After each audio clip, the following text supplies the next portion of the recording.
Caimin sebut Nusron Wahid pro Habaib. Tapi kenapa Prabowo ragu-ragu terhadap Habaib? Caimin, Nusron Wahid, dan Prabowo, sebetulnya apa yang terjadi? Manusia paling aneh di PMI ya Nusron Wahid. Jadi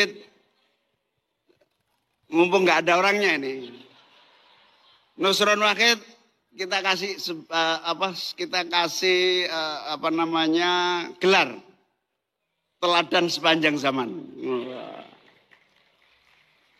Kenapa? Ada aja idenya. Ada aja idenya, meskipun gagal juga gitu. Jadi idenya di situ. Gagal itu, tapi nggak gagal total. Gagal maksudnya idenya segini, hasilnya segini. Itu Nusron. Itu luar biasa. Makanya semangat saya kalau ketemu Nusron itu. Sekarang Nusron ini satu-satunya tokoh NU yang paling aktif di habaib. Wow! Iya toh? Wong Pak Prabowo saja ragu kepada habaib. Nusron itu habaib sekarang. Pak Prabowo saja ragu kepada habaib. Nusron itu habaib sekarang. Pak Prabowo saja ragu kepada habaib. Nusron itu habaib sekarang. Luar biasa. Satu-satunya Nusron. Terus kiai-kiai itu sudah nggak begitu banyak dalil. Nusron dalil terus sekarang. Kalau sudah Nusron dalil, nah kita tunggu apa yang akan terjadi. Yang lama tidur, tidak pernah konten. Kenapa? Nggak masalah. Nggak penting untuk dibahas. Kita bahas mengenai Caimin yang sebut Prabowo ragu-ragu terhadap Habaib, sementara Nusron Wamen yang malah pro Habaib. Kita simak. Sahabat-sahabat AW Kertapati Channel. Baru-baru ini Caimin membuat heboh. Di depan publik dia bilang Nusron Wahid yang jadi wamen di kabinet Prabowo dan sekaligus kader dari partai Golkar justru paling rajin membela para habaib. Nah, ini apa yang terjadi sebetulnya? Dan lucunya, kata Caimin, Presiden Prabowo malah terkesan ragu-ragu atau menjaga jarak kepada para habaib. Jadi, apa sebetulnya maksud Caimin sebut-sebut Nusron atau ngomong seperti itu di sebuah acara, kalau nggak salah pengukuhan ya, keorganisasian PMII yang merupakan organisasi dari Nahdlatul Ulama. Caimin ya, kita bahas Caimin dulu ya. Caimin itu sebetulnya bukan sekedar mengkritik, tapi sedang main kode. Pernyataan Caimin itu bukan sekedar curhat atau sindiran.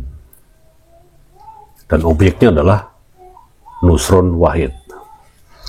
Di balik ucapannya, Caimin sebetulnya lagi main kode ke beberapa pihak. Yang pertama, ke Prabowo. Jadi kurang lebih gini kalau dibahasakan. Pak Presiden Prabowo, ya jangan andalkan orang lain lah. Seperti Nusron Wahid yang dari Golkar itu soal urusan habaib.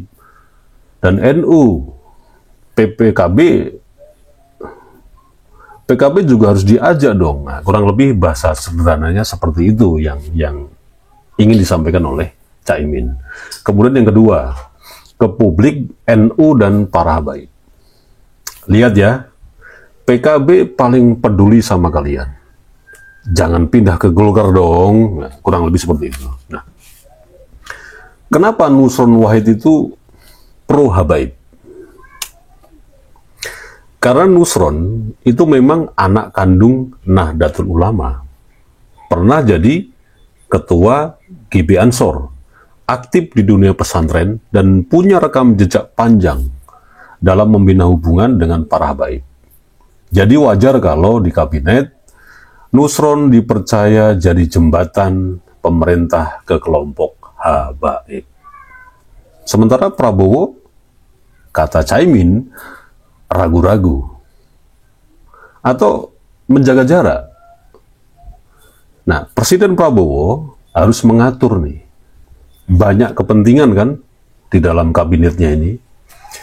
Kalau terlalu dekat dengan satu kelompok, ya yang lain pasti protes dong. Nah, kadang jaga jarak itu bukan berarti anti, tapi cara supaya pemerintah tetap seimbang di tengah banyaknya kelompok yang ingin dekat dengan kekuasaan. Kemudian yang berikutnya, Caimin ini sebetulnya lagi ngapain sih dengan ngomong seperti itu? Nusron pro habaib, Prabowo ragu-ragu dengan habaib. Sebetulnya apa gitu loh? Apakah Caimin sedang negosiasi politik? Nah, itu pertanyaannya. Caimin tahu di pemerintahan Prabowo sekarang ini isu habaib dan NU itu jadi rebutan. Nah, dengan menyuarakan kegelisahan di depan publik, Caimin berharap PKB tetap pemain utama dalam isu Nahdlatul Ulama dan habaib. Bukan cuman jadi penonton saat Nusron, seorang Golkar itu makin berpengaruh di urusan ini gitu loh. Jadi bagaimana kesimpulannya? Yang pertama, pernyataan Caimin itu bukan pertanda pecah kongsi, tapi cara nego agar PKB tetap punya posisi tawar di mata Prabowo dan kelompok habaib. Yang kedua, Nusron memang pro habaib karena latar belakangnya, dan itu sudah fungsinya di kabinet. Yang ketiga, Prabowo jaga jarak agar pemerintahnya tetap bisa mengatur semua fraksi. Jadi kalau kita lihat ribut-ribut soal siapa pro habaib dan siapa yang ragu, itu sebetulnya bagian dari permainan politik. Bagi-bagi peran, saling kode, dan jaga kepentingan masing-masing. Wassalamualaikum warahmatullahi wabarakatuh.